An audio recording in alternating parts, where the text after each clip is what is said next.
Your love life isn't about sex or romance. It's an impossible, doomed attempt to make your partner into God.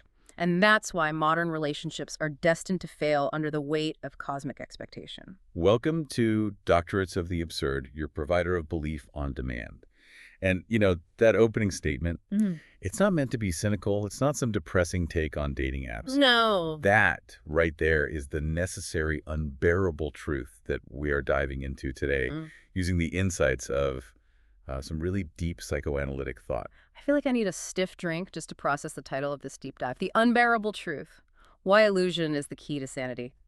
And we're not talking about superficial lies here, are we? Not like pretending you didn't see a text message. Not at all. We are talking about the core, the fundamental psychological engine of human existence. We're drawing heavily on a really radical school of thought, specifically the work of Otto, who was, one of Freud's closest collaborators for years. He was, until he broke away. And delivered what was maybe the most brutal critique of psychoanalysis ever written, from the inside. Absolutely. Our mission today is to go deep into the mechanics of human behavior, focusing on this hidden source of human motivation. Okay. The source material we've gathered. It lays out a definitive case for understanding everything, from slavish devotion to political leaders, to the agony of neurosis, even to the collapse of modern romantic love. And not seeing these things as aberrations. Exactly. Not as bad wiring, but as logical, if, crippling, responses to an absolutely intolerable situation. Okay, let's unpack this slowly because the stakes here feel incredibly high.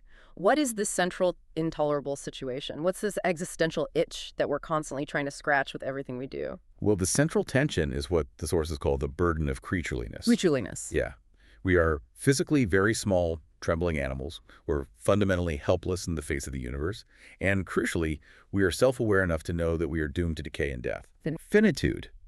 And yet, deep inside, we are biologically and, you could say, spiritually programmed to seek infinite significance. We want immortality, cosmic heroism. Well, there's the conflict. That's the tension. How do you live a robust creative life when you are constantly fundamentally paralyzed by the terror of your own insignificance and your own death? The creature is always longing for the significance of the creator. That is heavy. And it explains a lot of human striving, honestly. So we invent coping mechanisms. We build structures, social, psychological, ideological, intimacy to manage this terror. We have to. But what's the big misconception? What's the villain here that prevents us from addressing the real cosmic problem? The villain is what the source material calls the big lie of self-sufficiency. Okay. This is the ingrained cultural beliefs, and it's especially prevalent in modern Western society, that we are completely independent, that we're fully autonomous agents of judgment and choice, totally free from our infantile needs. We lie to ourselves. We say we can stand alone. We do. And the moment we acknowledge that deep infantile need for protection and for cosmic meaning, the whole structure of our adult self-image just collapses. And if we ignore that fundamental truth, our helplessness, our need for something bigger, what are the high stakes? The stakes are, and this sounds dramatic, but it's the complete loss of freedom. How so? We think we are free because we deny our creatureliness, but this denial forces us to perpetually seek security in these finite, narrow dependencies. We get locked into what the sources call slavish dependency. Right. And that state, when it gets frustrated, leads ultimately to deep despair and, at the collective level, to madness. And that madness often looks like? Group sadism, where we participate in destructive acts because the act of destroying others temporarily elevates our own sense of significance. So the engine driving all this destructive or self-limiting behavior, it must be some kind of fundamental internal conflict that starts basically at birth. It's the deepest possible conflict. The core logic of the entire argument rests on the tension between what are called the two great ontological motives. Okay, we'll get to those. We will. Agape and eros. But what we need to see right now is that the fear generated by that tension forces us to seek security through these inadequate, narrow, personalized dependencies. And that's transference. That's transference. And we have to understand transference not as some clinical footnote, something that only happens between a patient and a therapist. Right. We have to see it as the universal, necessary, and often crippling mechanism of human life. Let's start right there with that idea of slavishness. The sources highlight something fascinating, that our loyalty and our obedience, they often go far beyond just calculating self-interest. Way beyond. People don't follow cult leaders or become slaves just because it's I don't know, economically practical or politically convenient. No, the motivation runs so much deeper. As the source material quotes Gorky complaining about the Russian masses, the slavishness is in the soul. In the soul. It's an internal compulsion, not just an external coercion. And this is why human beings are so fundamentally susceptible to the spell cast by person. Right. We see this historical reality of masses following leaders, whether they're political dictators or charismatic gurus, because the followers are projecting a magic aura onto that leader, making them seem absolutely larger than life.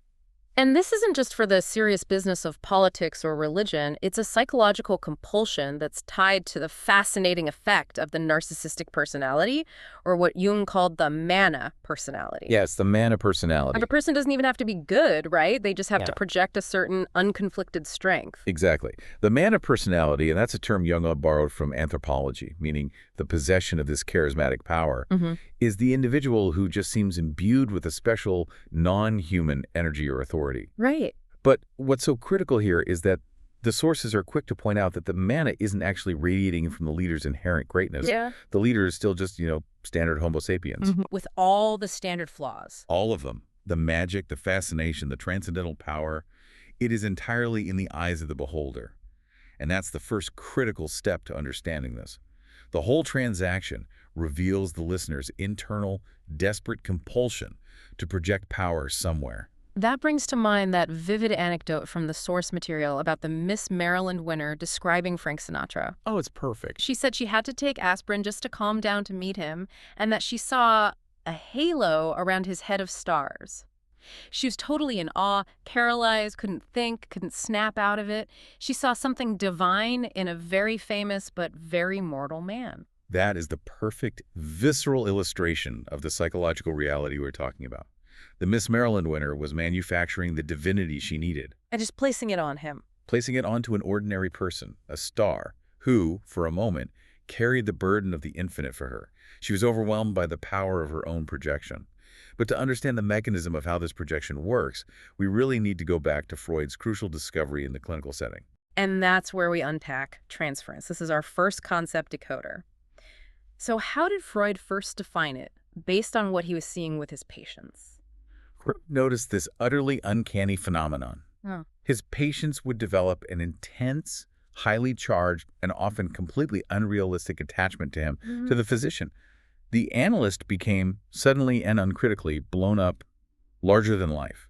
The physician became the center of their world, a source of protection, wisdom, power, all totally disproportionate to the analyst's actual ordinary personality. So if we need a simple, accessible way to think about transference, a cocktail party definition, maybe we can call it the psychological time warp. I like that, the psychological time warp. It's when the grown person, faced with a problem or terror, unconsciously projects those deep-seated childhood feelings of awe, of dependence, the absolute need for protection. Which were originally directed at the parents. Right, at the all-powerful parents. Yeah. And they just paste it on to someone in the present. The therapist, the boss, the pop star, or, and it's critical, the romantic partner. They are functionally acting as a child at heart, who distorts the world uncritically just to relieve their overwhelming helplessness and their fears. And the sources really emphasize that this isn't just about sexual attraction, which is a huge departure from early Freudian thought, isn't it? Absolutely. Freud initially saw it primarily as an erotic thing. But the analysis showed that while the whole fascination certainly has the elements of an intense love affair, the overestimation, the dependency, the jealousy, Sure. It's not limited to women or to sexual contexts. Men show the exact same attachment, overestimation, and jealousy towards male leaders, teachers, gurus. It's about power and protection, not necessarily sex.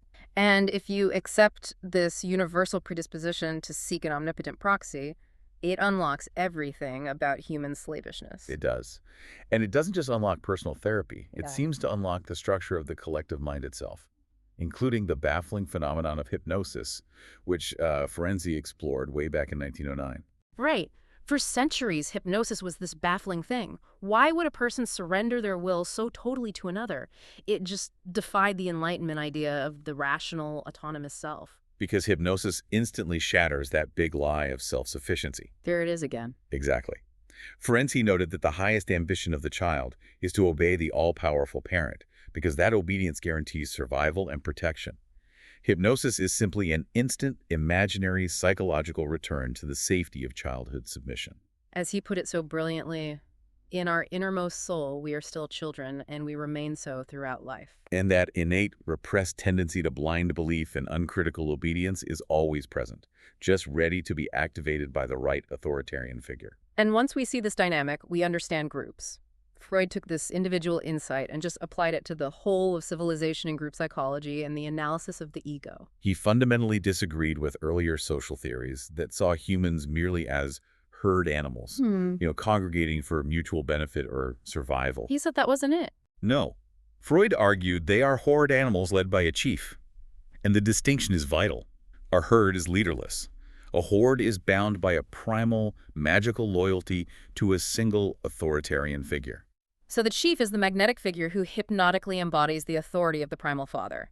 And that satisfies that deep erotic longing for magical protection. This is the oceanic feeling, isn't it? Yes. The sense of merging with a larger parental power structure, just wiping away the terror of isolation. Precisely. And this is why groups are often so blindly stupid, so irrational, so resistant to facts. They actively demand illusions.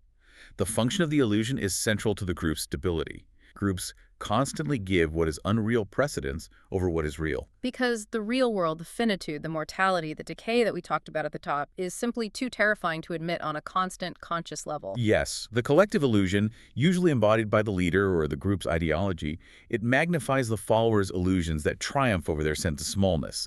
It makes them feel important, vital, somehow immortal through association. And under the approving eye of the symbolic father, forbidden impulses are permitted and redefined. And that's how you get the terrifying shift to group sadism. The leader okays the violence, making everyone feel like an omnipotent infant again, entitled to act without any adult consequence. This shift takes us right into the real-world mechanics of how these group illusions function, especially when they turn violent. Rettel refined Freud's model.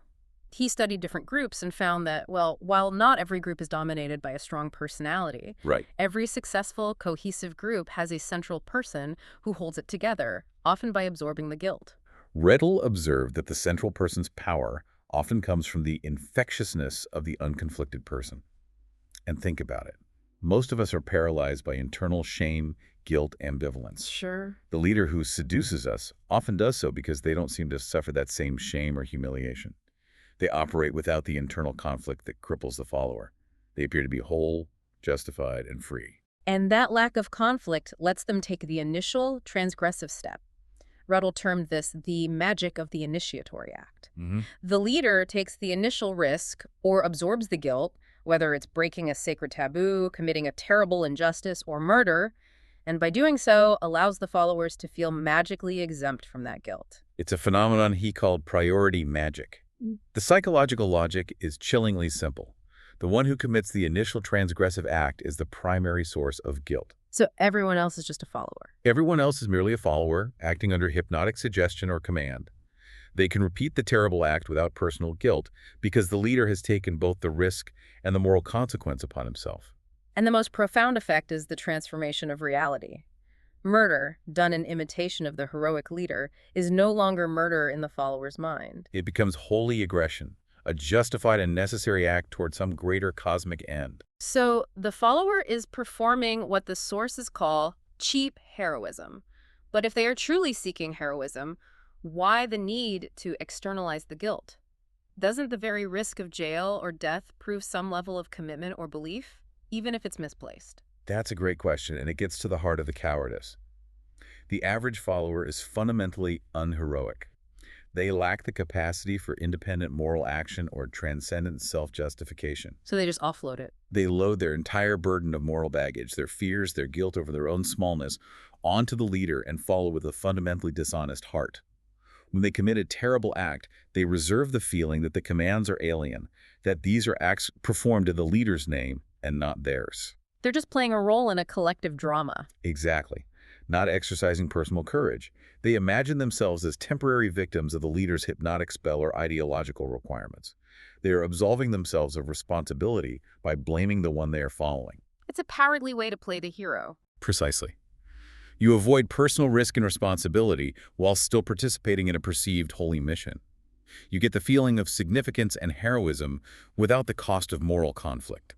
You achieve transcendence through stampeding rather than through personal daring. And the Manson family is the classic chilling case example of this, drawn right from the source material. It is the ultimate expression of this dynamic. You had a collection of deeply passive, empty people, utterly torn with conflict and guilt. And they found cheap heroism. Through masochistic submission to Manson.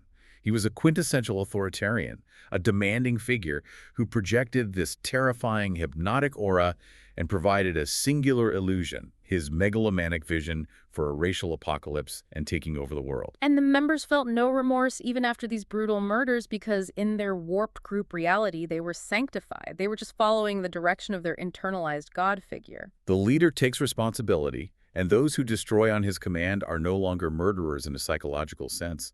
They are holy heroes, carrying out an illusion that controls fate itself. And the key insight here is that this shift from Freud's primary focus on the erotic motive to this focus on group dynamics and transcendence, this is central to Otto Rank's radical departure. It's the whole game. So what does that crucial shift from sex to courage mean for our understanding of transference? Rank argued that if transference relates to courage, then it's not primarily proof of an erotic character, as Freud initially suspected. It's a profound reflection of cowardice in the face of life and death. So transference isn't a sophisticated adult choice. Not at all. It becomes a regressive phenomenon. Man's profound rebellion against reality and his stubborn persistence in the ways of immaturity. We are running back to the lap of the omnipotent parent, no matter how old we are. And this brings us to one of the central psychological metaphors in the source material. Transference as fetish control. This is a mechanism to anchor overwhelming, infinite problems to a finite, human-sized object. Okay, break that down. We take our utter helplessness, our unbearable natural guilt, and our cosmic conflicts, and we fix them to a single locus in the environment, the transference object. That object becomes a fetish, a small, tangible thing we feel we can control, yet it simultaneously embodies all the infinite power we need. And the source is, quote, Jung here, capturing that idolatry perfectly. We are always trying to deliver us into the power of a partner who seems compounded of all the qualities we have failed to realize in ourselves. It is idolatrous worship. We are projecting all our unrealized human qualities, all the power and control we lack, onto them, trying to feel strong and secure by submitting to them. And the ultimate goal is that core drive to act as one's own source and ultimate justification, what the sources call the Kazasui project. Yes, our next concept decoder. Kazasui. It's a beautiful and dense philosophical term. For us, it means the inherent drive to be the cause of oneself, right? Exactly. It's the profound human wish to owe our existence and our worth to nothing and no one but ourselves, to be self-created and self-justified. The desire for immortality and unique heroism is fundamentally the Kazasui project writ large. And that's why, ultimately, it is the immortality motive and not the sexual one that must bear the larger burden of our explanation of human passion. We are not trembling animals primarily seeking sex. We are trembling animals seeking protection from extinction. And that trembling is the fear of the universe itself, the raw, untamed chaos that we know will eventually consume us. And the core purpose of transference is the taming of that universal terror. The child and the terrified adult child within takes that natural awe and terror and focuses it on specific individuals, the transference objects. This localizes the chaos. Ah, I see. If the source of all order and control resides in the person of your leader, your partner, or your therapist, then you have reduced the infinite, incomprehensible chaos of the cosmos into a single, comprehensible human being. The object, endowed with this transcendent power, now has the ability to control and combat universal chaos. It becomes a locus of safe operation. But the irony is devastating. Binding yourself to an object to control chaos creates a brand new terror. Transference terror. Transference terror is the fear of displeasing or losing the object that now embodies your security. The object now holds your fate. So if you lose your leader, your partner, your God figure, you don't just lose a relationship. You lose the only anchor you have against the flood of cosmic terror and finitude. The object becomes your new fate, replacing the old universal fate of death. You become slavishly bound to its approval. So transference is universal because it proves everyone is neurotic to some degree. It's a universal distortion of reality by artificial fixation. And the more intense your helplessness, the more acute the transference. The schizophrenic transference, which is the most intense and desperate focalization of horror and wonder in one person, simply shows us the logical fate of the utterly helpless. The emptier you are of internal, independent meaning. The more you people your world with omnipotent father figures. We've established that our attempts to find security through transference are driven by these fundamental needs. And now we finally step into the engine room of the human psyche. Let's define the twin ontological motives clearly. This binary conflict truly defines the human condition.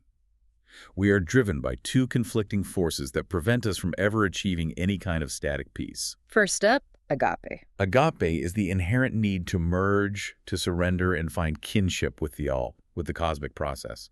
This comes from our horror of isolation, the terror of standing alone as a small, separate entity. Merging transcends our smallness.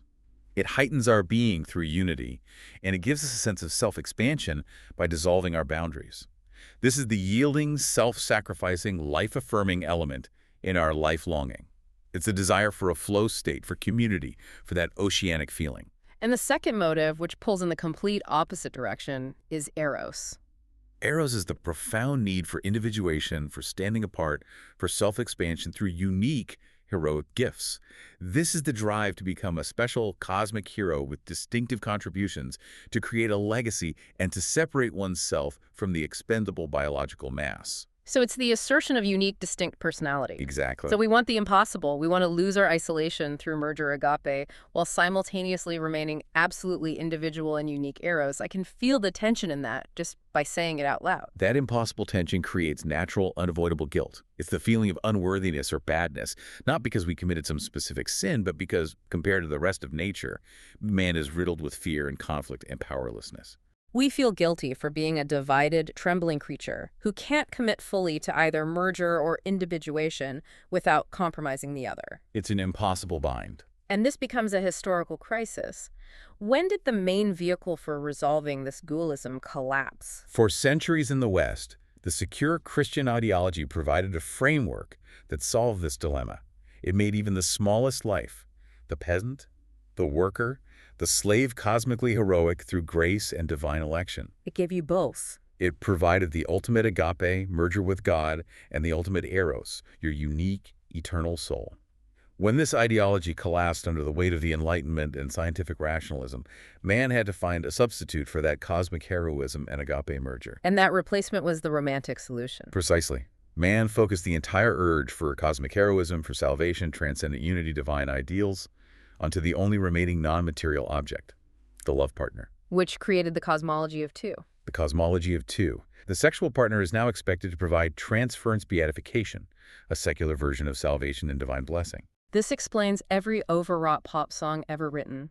The modern love partner absorbs the entire dimension of the divine.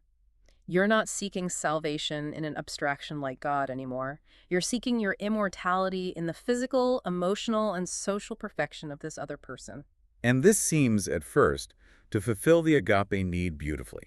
If you're oppressed by the burden of life, the pain of self-consciousness or creature guilt, you can wipe it all away in the delirium of sex, merging with the partner. The shame and guilt over having a mere animal body are supposedly wiped away. Nature proclaims your innocence and your unity.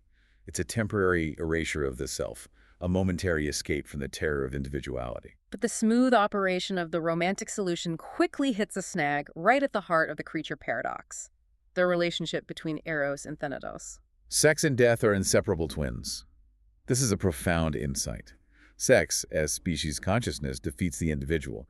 It reminds a man he is nothing but an expendable, generic link in the chain of being. So every time we engage in sex, biologically speaking, we confirm our own mortality and our own replaceability. Yes. And resistance to sex, therefore, is ultimately resistance to fatality. So the moment you realize your partner is just a body, a fragile, mortal creature like yourself, the whole structure of transference, the whole idea that they can grant you eternal significance, it just falls apart. Exactly. When the idealized partner decays or shows imperfection, when they are weak or selfish or simply mortal, the massive psychological investment is catastrophically undermined. The partner ceases to be the divine ideal and becomes, instead, a mirror of your own dreaded finitude. Because the partner is carrying the weight of your cosmic value, that imperfection reflects directly back onto you, the worshiper. The sources sum this up with terrifying simplicity. She lessens equals I die. If the person you have idolized for their perfection is flawed, then your investment in them is worthless. You have staked your entire cosmic justification on a mortal being, and when they show their limits, they are reflecting decay onto you. A human partner can't dispense cosmic heroism or redemption because they are finite and doomed. They can't carry the burden of the infinite. It's an impossible job description. And the result is bitterness, resentment, and the utter despair of modern man, who has confused personal love and cosmic heroism and failed in both. The partners resent each other. The one playing God resents the unbearable pressure, and the one playing the slave resents the limitations and finitude of their God figure. This is the historical tragedy of modern romance. We have lost the spiritual framework, but we have maintained the spiritual need. We demand the whole apparatus of cosmic meaning from a single, flawed human being. No marriage counselor can fix that. And the psychological rebound from this impossible standard leads directly to the sensualist trap, epitomized by figures like the Playboy mystique. Having despaired of ever finding true, lasting cosmic heroism in a relationship, modern man gives up on transcendence altogether. Right. They narrow meaning down to the body itself, focusing entirely on guilt-free sex and sensual experience. Virility or sensual mastery becomes the absolute self-justification. They say, if I can't be a cosmic hero, I will at least be a magnificent, powerful animal. But this is also self-defeating, because it returns man directly to that dreaded equation of sex with death and the negation of distinctive personality. It does. They're still seeking the absolute, but they're looking for it only in the things of this world, which just confirms their creatureliness, rather than helping them escape it. They've traded that immense but crushing illusion of romantic divinity for the temporary, shallow illusion of biological significance. So whether you aim for the crushing expectations of romanticism or the meaningless reduction of sensualism, you end up in the same place. Utter confusion and failure, because cosmic heroism has to transcend human relationships. This sounds devastatingly lonely. We've established the dilemma of the dual motives and the failure of our social substitutes. Now we have to address the fallout of this failure, neurosis. And Rank's view here is truly radical. He suggests that neurosis is universal, and that what we call normality is simply the successful denial of reality. That's the Rankian bomb right there. To be considered normal is to acquire necessary capacity for what he terms partialization. Okay, our next concept decoder. Partialization. This is the essential psychological act of drastically narrowing down the world and deliberately shutting off overwhelming cosmic experience, mortality, finitude, meaninglessness, just to make life manageable and actionable. So partialization is not just focusing, it's a necessary, protective psychological blindness. Precisely. If we were forced to process the absolute truth of our fragile existence every minute of every day, we would be paralyzed. The truth is overwhelming. Partialization is the essential human mechanism of survival.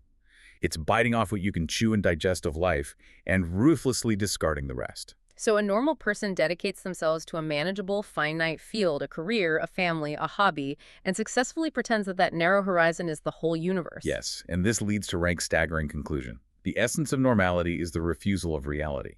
Neurosis enters when the necessary lies we tell ourselves about reality miscarry. It is, he says, the miscarriage of clumsy lies about reality. So we are all neurotic because we all rely on these lies, these structures of partialization, to hold the terrors of the world at bay.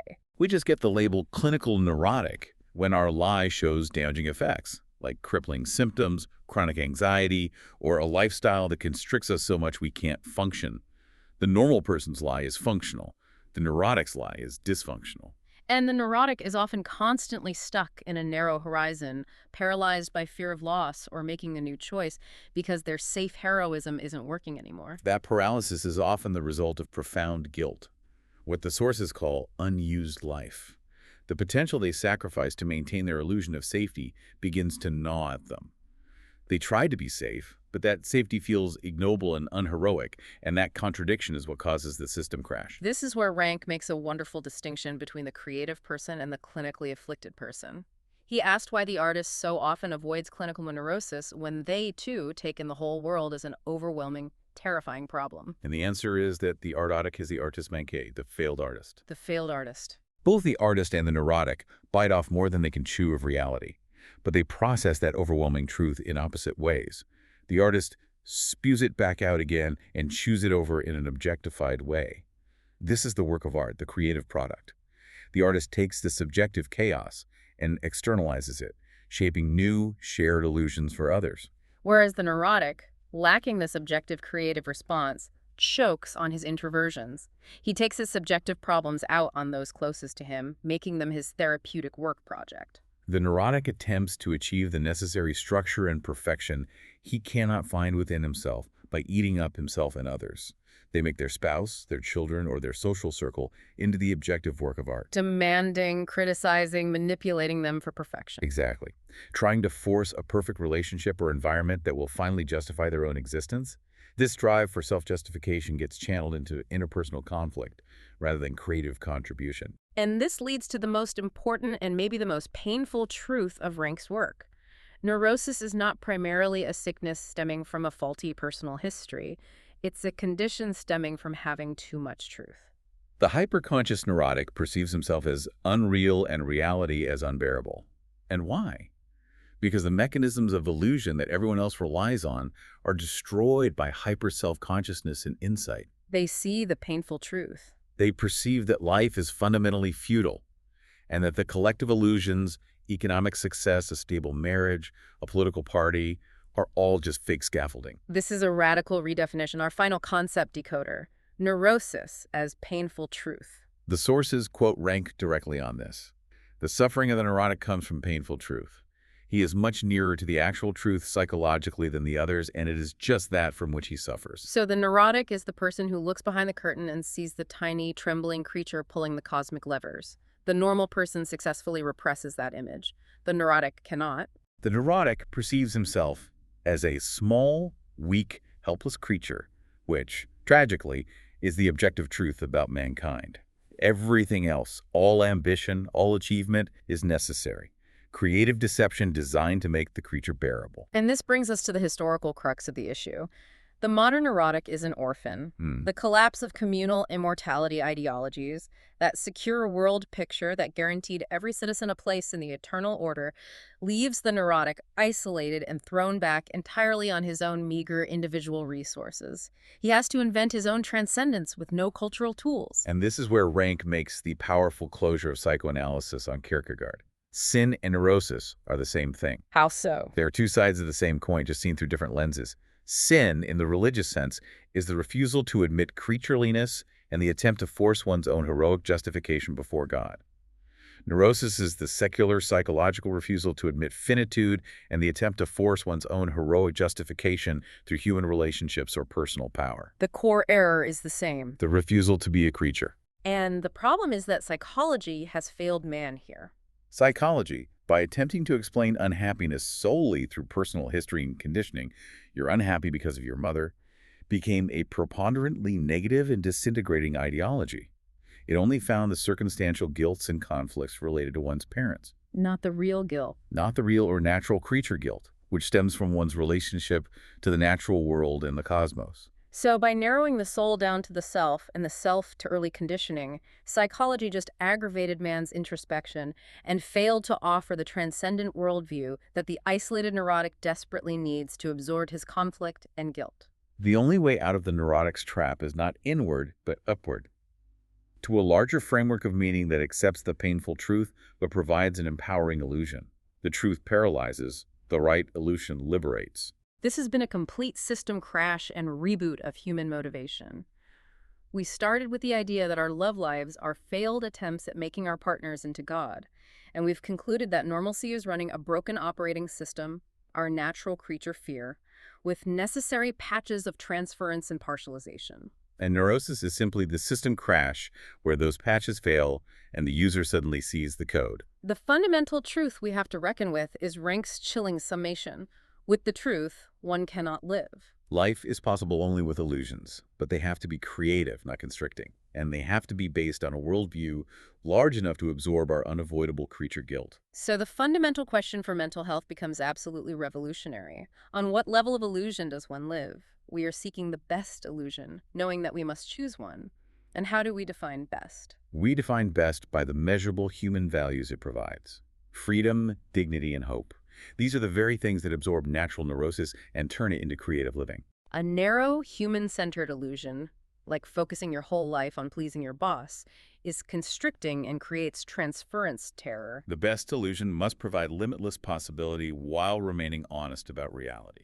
And the sources argue that the highest solution, the one providing the best illusion historically, is religion, at least religion as an ideal system that embraces the infinite. Ideal religion solves the problem of transference perfectly by expanding awe and terror to the cosmos where they belong. It removes self-justification from finite human objects. So you no longer have to please the impossibly high standards of your partner, your leader, or your cultural movement, but the very source of creation and abstraction. This removes transference terror from human life. And the beauty of an abstraction like God is that it does not oppose the individual. It's intangible, which allows man to expand and develop by himself. And this fulfills both motives. Agape, the surrender to the highest universal meaning, and eros, independent self-justification, realizing one's unique heroic contribution. This provides the heroic victory and freedom that no human partner could ever offer. And finally, religion alone gives true hope because it holds open the dimension of the unknown, fantastic mystery of creation that makes a mockery of earthly logic. It takes one's very creatureliness and insignificance, the source of all neurotic suffering, and makes it a necessary condition of hope and eternal significance. The ideal for mental health, then, is a lived, compelling illusion that does not lie about life, death, and reality, one honest enough to follow its own commandments. I mean, not to kill, not to take the lives of others to justify itself. This is the necessity of legitimate foolishness. If the highest realization of life is indeed creative play, then our hyper-analytic society, having stripped away the shared historical dramas and called all illusions lies, is left with a profound void. We need new, objective forms of cultural illusion that satisfy the immortality motive without being destructive. We are condemned to invent our own transcendence. If we are artists who cannot stop seeing the truth but still must live, the challenge is clear. The path to sanity requires a collective leap into a shared creative drama, one that provides cosmic heroism, leaves open the realm of mystery, and is honest enough not to kill others to justify ourselves. What kind of collective shared foolishness, what kind of magnificent grand creative illusion will you choose to create and believe in order to live freely? That is the real test of courage.